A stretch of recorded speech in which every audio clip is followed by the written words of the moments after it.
Hey gang, today we're going to look at the basic panel inside of Lightroom. We're going to go through all the sliders. I'm going to show you how I use them, my workflow in the basic panel, and we're going to apply it to this photo so that afterwards it's going to look like this.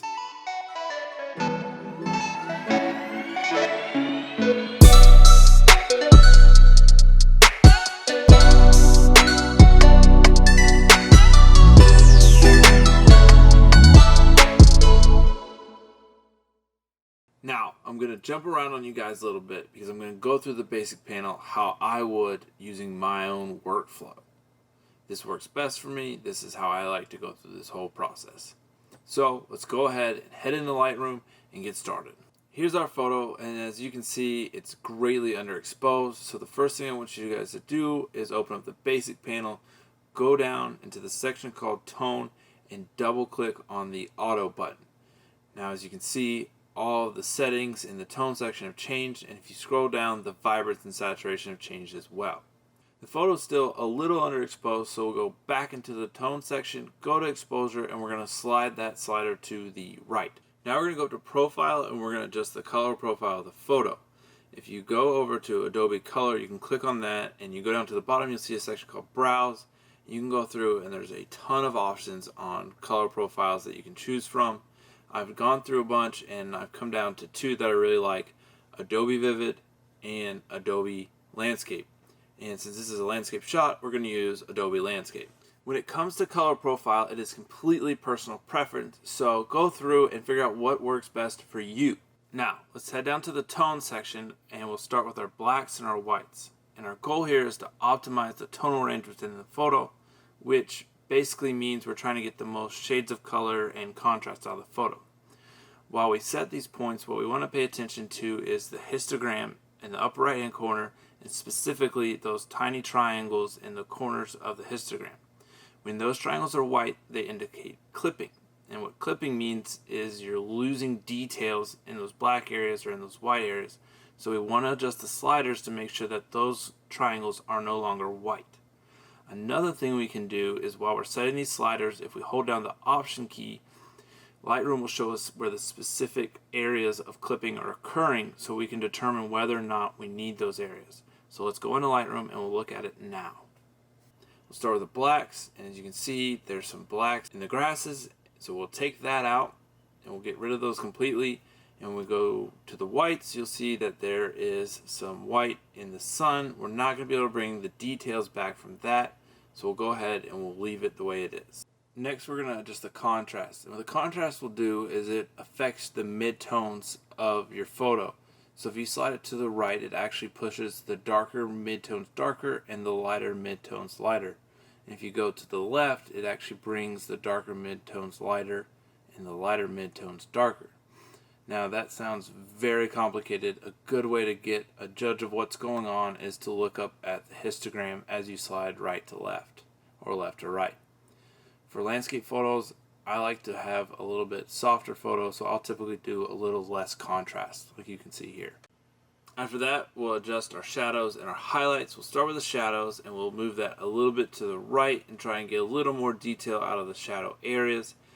Next, we'll move our highlights a little bit to the left, just see if we can get any details that might have been lost due to the exposure of the photo. Next, we're going to move down to the present section where we see texture, clarity, and dehaze. I'll typically start with clarity. And so what clarity is going to do is it's going to look at the edge of the midtones where they meet up with the blacks and the whites, and it's going to add contrast in those areas. When it comes to landscape photos, I actually like to take away some of the clarity, and it gives it this kind of dreamy, smooth, buttery look. Just so that you guys can get an idea of what it'll look like. This is what it looks like when you add clarity to it. See how it kind of crisps up some of the details in there. But again, for me, I like to take away. That's all personal preference. Next, we're going to go into dehaze. What dehaze does is it tries to correct for the atmospheric conditions.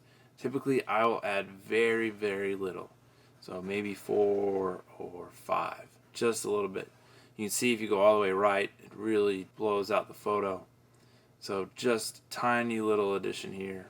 Lastly, we're going to look at texture. What texture does is it adjusts the mid details of a photo. So if you were looking at a portrait, it would bring out the hair and skin, In this case, it's going to add a little bit more detail to our grasses. So as I slide right, you can kind of see those details come back into the grass. As I slide left, you can see the image just gets really blurry. So we just want to make subtle additions, and so we're going to leave that around 15. Next, what we're going to do is we're going to look at vibrance and saturation. Now, vibrance will give a boost to your least saturated colors, whereas saturation will give a boost to all of the colors.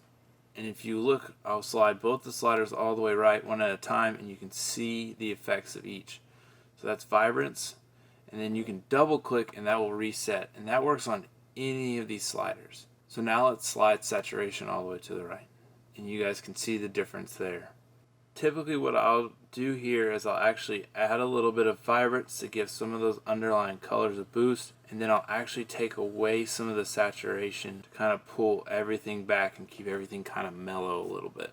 Alright, last section, white balance. Now, I saved this for the end because I like to know how my photo is going to look before I address the white balance of the photo. The reason I do this is because I like to add a little hot and cold tension using the white balance. Now you're probably wondering, what is hot and cold tension? Basically, that's the tension created between your warm colors like your reds and oranges and your cool colors like your blues and purples. And what that does is if you have a subject that's, say, more of a warm color and you surround it with cool colors, it's going to draw the eye to that warm color. Whereas the opposite is also true if you have something that's more of a bluish color with a warm background. Your eye is going to be drawn to the one thing that's different. Looking at our photo, it actually is fairly well balanced, but just so you guys can see, as I slide to the right, you kind of get a warmer feeling from the photo. As I slide to the left, you kind of get a cooler feeling. So again, we just want to kind of find a balance for this where it's not too cold and it's not too warm. It's just right. Below that is tint. Now what tint will do is it will add greens and it will add reds and purples to your photo. What's cool about this with sunrise and sunset shots is you can actually kind of change how those shots look. So you can kind of give it more of a purple feel, or you can leave it with more of a yellow feel. If you ever have those hard to capture sunrises, the ones with the pinks and the purples and just really pretty, and you pull it onto your computer and you look at it and you're like, man, I just can't get those colors back, tint is a really good place to mess around to try to get those colors back. Now the morning that I shot this, I remember the sun being more of that yellow color, so we'll just double click, recenter that back at +10, and we'll leave it alone like this. That's it, we're done. We edited this photo, I think it looks really great. We only use the basic panel to make this edit. Hope you guys learned something. If you guys have any questions, leave them in the comments section down below.